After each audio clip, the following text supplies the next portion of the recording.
My loves, we are going straight into precision, intimacy, rejection, and how we transmute all that and transform it and face it with all of our courage and turn it into our power. What do you associate with rejection?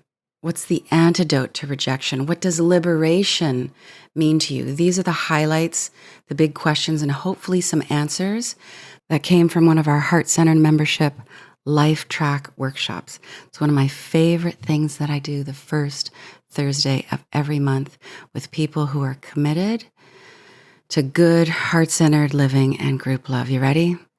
Let's talk about rejection. More importantly, let's talk about healing from rejection. Today is about deeper intimacy. So here's a reminder. The reminder is our capacity to hold space and validate emotions is one of our greatest strengths.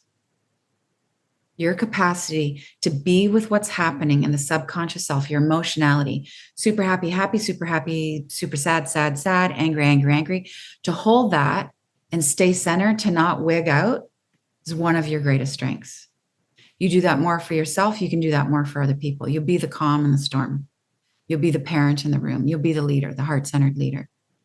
Okay, so we're going to talk about all those emotions that get kicked up and the hooks that happen in that emotionality. So I'm just reminding you, our strength is to be able to hold that emotionality. So we're going to start noticing what I'm calling your contraction reactions. We're not trying to not contract anymore. Just want to notice the reaction to contract. We want to see the connection underneath that. Often when we contract in a situation, we're rejecting something or we have a fear of being rejected. There's a close relationship between the two. This is like good nuanced stuff. We want to just be heart-centered and loving with all of it. Compassion, compassion, compassion. And to use, this is the warriorship work. We use the contraction feeling. We see it, I'm contracting, and we know that that's an occasion to open. This is a call for love. I'm contracting. I could breathe into this. I can make a choice to open up. Doesn't mean you stay. Doesn't mean you take shit. Doesn't mean anybody needs to be corrected with their behavior. You just make a more loving choice. And that choice will vary moment to moment. Okay, this is the intended results of the teaching. 4 weeks from now, a year from now, we're more compassionate with our bothered selves. We're more compassionate with the others, the who's and the what's that are, I had bothering as fuck in this, but I thought I'd just be a little more enlightened. But as bothering as AF, we're going to be more compassionate, which will bring us to becoming we want to be less botherable. We're going to be bothered. To be human is really bothersome. It's irksome being in these bodies, but we want to be less irked. Yeah, peace on earth. Okay. Let's review what healing is. You choose the definition that works for you to remember. Healing is making the gnarly known. That's it. Healing is you get the base stuff in the basement of your psyche and you put light on it. Healing is you have emotionality and you see it. You're not controlled by the stuff in the psyche. You're not controlled by your abandonment issues. You don't take the hook. Healing is making the unconscious stuff conscious. It's putting the light of your loving self on the stuff that's in your unconscious container, your shadow self. It's loving the unloved. That's the easiest definition. Healing is loving the unloved. Okay, let's talk about rejection. So rejection can suck. We all know that. All suffering is an invitation to higher consciousness. So let's jam on the feelings of rejection. Synonyms for rejection. If I say rejection, what other words, feelings, emotions come to mind? What do you associate with rejection? Anxiety, pain, unworthy, shame. What about getting dumped? What about cancel culture? What about dejection, isolation, abandoned, separate? Shame response. All right, let's shift gears. It's good when we shift gears, just take a breath. So I'm just going to take a breath. All right, rejection antonyms, opposite of rejection, not rejected, antidotes to rejection, counter to rejection, the yin, the yang, however you want to look at it, the light to the shadow of rejection, accepting, welcoming, belonging, safe, embraced, connection, belonging, desired, valued, cherished, intimacy, inclusive, cozy, seen, open, desired, appreciation, essential, basic, good, healthy human need for reciprocity, the need to be seen, heard, understood, healthy, gotta have it, can't live without it. It's like oxygen, valued, met, connected. Okay. Next question might sound unrelated, but it's related. What does liberation mean to you? Let me ask it in a different way. What does spiritual success mean to you? So I'm kind of projecting my definition. My definition of liberation is just this general spiritual success, freedom, self-acceptance, freedom from suffering, space, free, flow with life, non-attachment, expanded, loving openness, peace of mind, fluid, wholly embodying myself, create my reality, fully self-expressed. Just breathe the words in, centeredness, freedom to be who I am, flow, fully me, non-clinging, realizing who I am as a spiritual being. Yes, correct identification. The Buddha teaches that all suffering comes from misidentification. Your light, your love, you are not the wound, you're the healer. Are you identifying as the wound or as the healer? Being real. Okay, I'm taking a deep breath. So there's 3 intimacy facts. Okay, so fact number 1, nothing about another person makes us suffer. Wouldn't that be amazing if there was a kindergarten way to teach this in kindergarten? Because now look at us. We made it this far. We just got to break it down. Guess what? Nobody else is your problem. They're not causing your problems.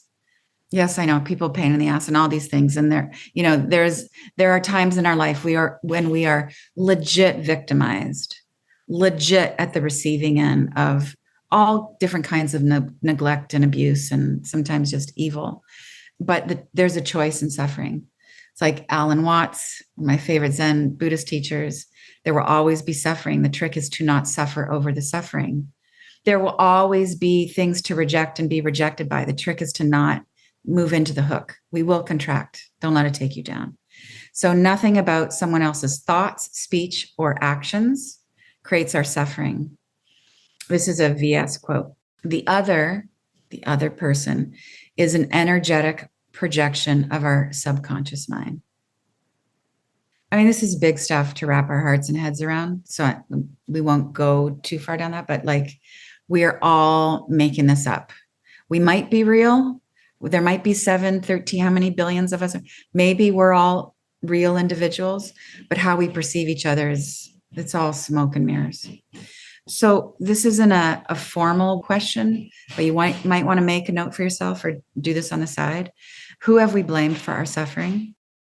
And how have we blamed ourselves for other people's suffering?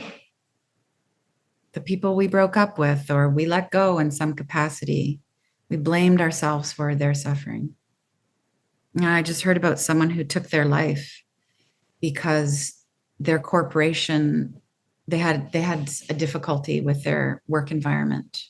And the people in their work environment, of course, are devastated by the loss, but feeling tremendous guilt for being part of someone taking their lives. And, my response to that is someone taking their life is never anybody else's responsibility. Ever, ever. That is their choice. Because you could work with 12 different people and behave in the same way, and you will have 12 different reactions, some extreme, some not. Okay, let's go to intimacy fact number 2. Contrast in relationships is how we heal. Contrast period is how we learn. agitation into ease, shadow into light, reactivity into responsiveness, fight, flight, freeze, fawn, the antidotes to all of those, just heart-centered responsiveness, right? So if we get into this in the context of relationships, it's pretty liberating stuff. Quote from VS: "We are fully sovereign, fully wisdom emanating, fully driven by compassion, and fully capable of realizing that the teaching and the teacher are found in the contrast. You know what you like by what you don't like. You know where you have to grow because someone triggers you. You know how much more loving you could be because someone has different tastes than you. You realize you could be more open, or you need to have more alone time because you don't like their choices for Netflix at night. Maybe you need to go for a walk so you can have a, calmer conversation about what movie you're going to watch. The push, the contrast, the trigger, so you can be more flexible, so you can be more compassionate with yourself, so you can create more conditions of healing, so you can do everything you need to do to regulate your nervous system. It's how we learn. It's the dance. It's the yin, it's the yang. No partner. Partner can be the barista. Partner can be your workmate. Partner can be your landlord, okay? No partner, no other, no contrast, no consciousness. Because all of those relationships help us see our blind spots. We'd be nothingness. We would not grow as deeply, as quickly. We would not go as far. I mean, even I think, I've kind of ran this theory out for myself. It's like, if I was an island unto myself and I really became a hermit, I would start talking to the voices in my head. I would start having a relationship with all the fragmented parts of myself, start having a relationship with my demons. This is why part of why monks live monastic lives. You have relationships with your demons so you can integrate them. Some of us, we just get married instead. We just get on the subway. Yeah. I need to turn this into like a stand-up routine, but I used to like to have this whole spiel I would give about monks and people in caves. And I was like, yeah, boyfriend, you don't have a mortgage. You don't have a boyfriend. This is easy what you're doing. Ride the subway in Brooklyn and then keep the peace. Yeah. And then I'll be impressed. Okay. Intimacy fact number 3. Gratitude is where it's at. That's it. Thank you for pissing me off because I realize I need to leave. Thank you for pissing me off because I realize, wow, I'm ridiculously defensive. Thank you for pissing me off. I realize I'm ridiculously defensive because I got triggered. Thank you for pissing me off. I realize I'm defensive. I got triggered. It's coming from trauma. Now you get to heal the trauma. Now you don't have to carry the trauma around anymore, all because you couldn't agree on the movie. This is a good place to take a deep breath. Maybe stretch. I'm going to be with that. And then I'm going to offer a bit of medicine from Thich Nhat Hanh. So this is for all kinds of relationships, but this could also be a relationship with your shadow self, with your inner mean person. There's a beautiful interview with Thich Nhat Hanh and Oprah.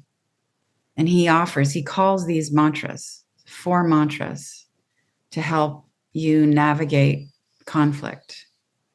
And it's just 4 sentences, use at different times. One is, you say to your partner when you're in the bind, darling, I'm here for you.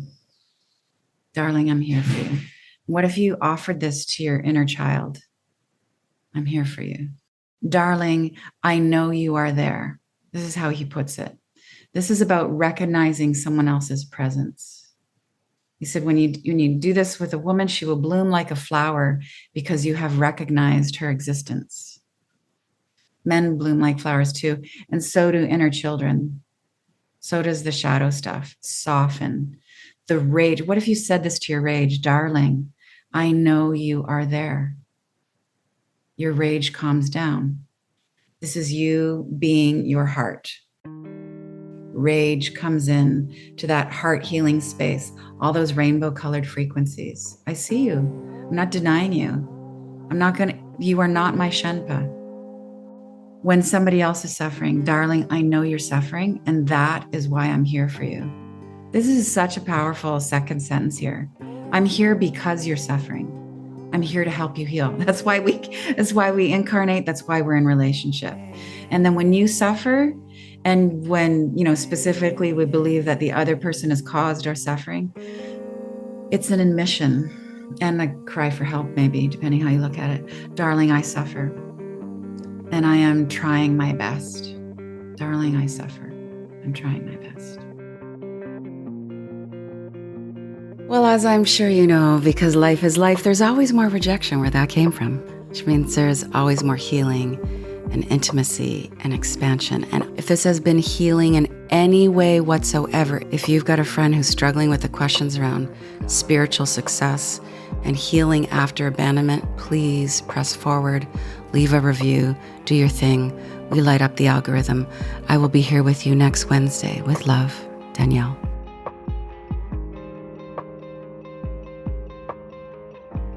Thank you so much for listening, for feeling, for spreading the word. With love.